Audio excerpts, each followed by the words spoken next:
If you're just getting started on your trail running journey, this video is for you. We are talking about hydration vests, bladders, soft flasks. What are they? How do I use them? How do I keep them clean? How do I look after them? There's some really important tips, tricks, and hacks that you need to know if you're getting started on your trail running journey. So stick around, enjoy, and leave a comment below. Let me know what you think. So tip number 1, store your bladders and soft flasks in the freezer. So the reason it's so important to keep these in the freezer is because it reduces the bacteria, because things go dormant and they can't grow. So of course, ideally we wash these out thoroughly. We get rid of any water, any nutrition products we have inside to reduce the mold, but it's kind of inevitable if you were just to wash them, put them in the cupboard. If you don't dry them thoroughly as well, it's really hard to get every single speck of moisture out, which can lead to mold. So put them in the freezer and that will minimize that risk. In fact, anytime I've ever kept them in the freezer, I've never had any issues with mold. So I don't know if it's foolproof completely, but it definitely works really well. Number 2, when you get back from your run, you obviously empty them out if there's anything left. And then what you can do, which makes it way easier to clean, is turn them inside out. Super easy. Turn them inside out and then you can get right down into all the little nooks and crannies at the bottom. I would give it a rinse first and then I'd give it a little scrub. The tricky part with these is getting in around where the lid is. So for that, we use a toothbrush. So brand new, clean toothbrush. I just use this for this job. I don't brush my teeth as well. That would be a bit gross. But if you can see, you can get right in there. So obviously I would wet this, I'd put some soap on this, and then you can get right up into all the little corners there. Rinse off your brush. Once you've rinsed it, once you've brushed it with a toothbrush, just let it dry. So just sitting in the drying rack, let that dry, and then straight into the freezer. So the other part that people struggle with the soft flasks are these lids. You can take this top bit off, which I think some people don't realize. So now we've got just the base of the lid, and then we've got this part, which also comes apart again. Now in here, be really careful if you're doing it over the sink because you might drop the piece. But all I'm doing is simply pushing that middle bit out of the silicone or whatever that is. So now they come apart. Oh yeah, there you go. Oh, it's kind of blurry. Anyway, so there's lots of little bits for stuff to grow on. So again, grab your toothbrush and you can get right in and under and into the little hole so that stuff can't grow. So toothbrush on this little guy, give it a rinse, put it somewhere that you're not going to lose it because it is quite small. Same with this. You can get in and around the edges with that one. On the little rim, you got to be extra careful with that, making sure you get all the little inside edges. What about the bladder? Same as with the soft flask, you can turn these inside out. You can get into that area where the tube attaches, you can get into all the little bits through there. You can use your toothbrush again to get into any of those little parts that stick out or might be a little bit more vulnerable. But the biggest issue with the soft flask is when people leave it to slosh around. So I'll give you a quick demo. I'll fill it up with a bit of water. 500 mils in there. So some people might just simply close that over. They just want their 500 mils, that's totally fine. Screw on the slidey thing and they're ready to go. So they'll attach the tube, and don't worry, I've done this before as well. I'm not judging, it's okay. Pop that in there. Then that will go in the pack, let's just say for example, and then I'm drinking when I want to drink, and listen to me running. Can you hear that? How noisy that is. Now, that's going to annoy you if you're carrying it, and it's going to annoy the people around you. So, the solution. We have our tube, we have our bladder. Now, the bladders will have an attachment where the tube attaches to the bladder. Hold that in the air so that now gravity has moved the water down and we've got air at the top and we've got water at the bottom. We can now, with our tube, remove the air.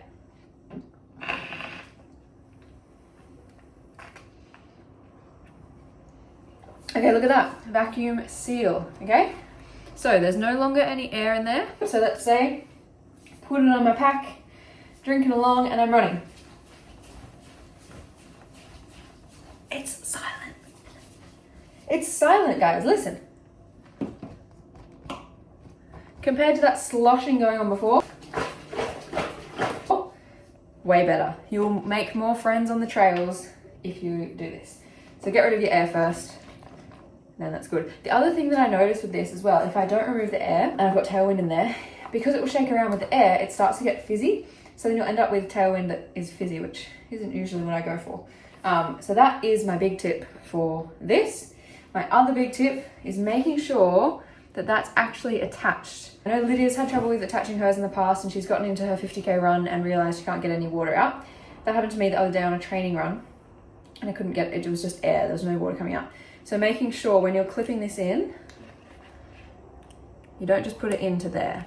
That's not in. It's got to make the clicking sound, and then you know you're good to go. I would always test it before putting it in the pack.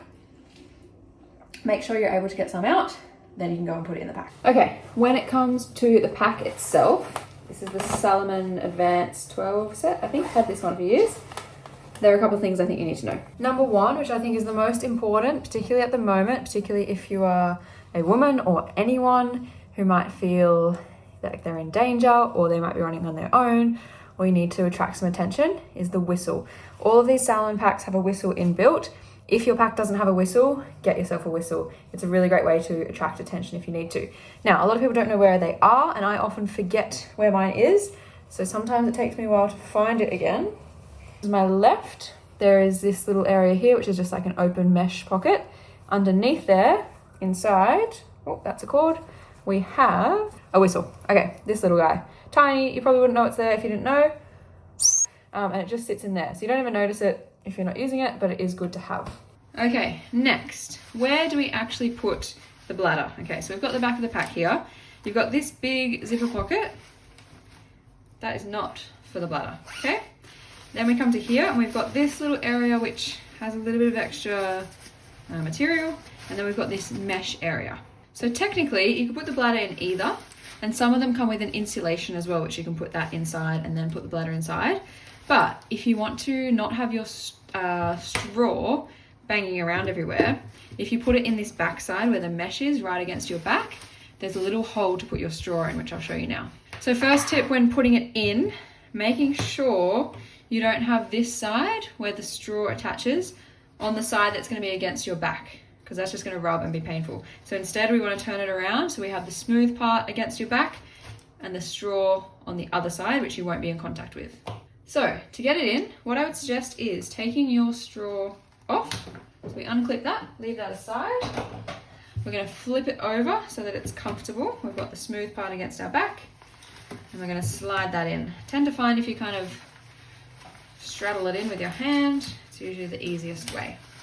Now, before you do that, if you have a feel around inside the pack, there is a hole for your straw right where the end of the straw goes. Now obviously we've got no x-rays here, so you can't see it, but in through here, there is a hole which I'm going to attach the straw to. Okay, so we've got the pack.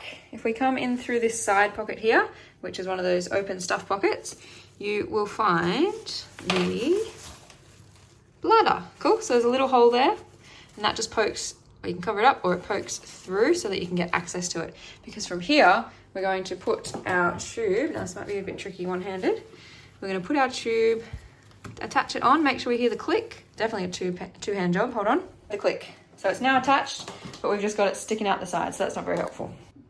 All right, so the straw is now attached. Now we've just got to feed it through. So we've got the front of our pack where the zipper pockets are, the side here, and then the back where the bladder is. We're going to go through this side pocket, and right at the top where it attaches to the front pocket, there's a little hole that you can fit your straw in. Sometimes it's a bit fiddly, so I'd always give yourself enough time to do this. I definitely wouldn't be doing this on race morning, but the night before. Pulling it through like that, so then the straw comes all the way through. So it's coming in from here from the bladder, going around, coming out the top. From here, our bladder is in, our straw is attached. We are going to put our pack on as if we're getting ready for our race. We've got this big long tube now. So if we were just to run along like that, it's gonna get super annoying. So there are a couple of things you can do with this. So what I would do is clip my pack up, okay? And then we've got our big long tube. What I like to do is just tuck it underneath those straps and then run along like that. That way it's not in the way, it's not flicking across my face, it's not dangling, and easy access, straight there. Cool. Other people like to put it in their pockets or tuck it other ways. I'm sure there's like 100 different ways you could do this. You don't even have to put it through those holes through the pack. Often I'll just put it in the way I did at first and just have the tube coming over the top, and then I just tuck it in there, and it's obviously doesn't have this part that time. But I prefer this because I can just tuck it underneath and then it's just ready to go. So you know how to set everything up, you know how to clean it. When you get back from your run, you're gonna take the pack off and put it in one of these mesh washing bags. Zip it up, put it in there, make sure you take everything out, your gels, your rubbish, your phone, your earphones as well, take that all out, put it in the washing mesh bag, and then wash it with your running clothes every single time. If you don't wash it, the zippers on here will get stuck because you're sweating when you run probably, or definitely. The salt will get stuck on there, and then the salt will get stuck, and then the zippers will get stuck and you won't be able to use them. Really annoying if you can't use your zippers. So simply throw it in the washing machine, put it in this so that any of the little clips and cables and stuff don't get caught in the machine and break. Yeah, that would be my advice for the pack. So the only other thing that I want to say about these things are making sure what you've got inside them is good. Trialing different things. My favorite, personal favorite, is, well, that's the recovery tailwind. That's what we have afterwards. But during the run, lemon is my favorite flavor. Also, they do little drawings on the front, which is nice. This is all the carbohydrates, electrolytes, calories that I'll need for the run. I will occasionally supplement that with some blocks. I've had half of those. Cliff blocks, they're a good one as well. But yeah, that's kind of it. If I'm going really long, then I'll probably have some real food as well, some other chews and things like that. But realistically, tailwind is super easy. I'll usually keep one soft flask just for water, just because sometimes I just feel like water. And then the rest will be the tailwind. Usually one soft flask water, one soft flask with a caffeinated tailwind flavor, and then the bladder with a non-caffeinated flavor. But that's just my preference. Feel free to use whatever you want. Cool, so I hope you learned something today. I hope you enjoyed watching. Sorry it was a little bit random, just me hanging out in my kitchen, but I thought while I was getting myself ready, I may as well share a few things I've learned. I'm sure there are tons of other things, so if you've got any tips and tricks, anything that I missed, anything that you do differently, anything that you want to see or you've got questions about, please let me know. We can chat about it in the comments below. Like and subscribe, and hopefully we're going to keep up these YouTube videos a little bit more regularly now, and yeah, let us know what you want to see.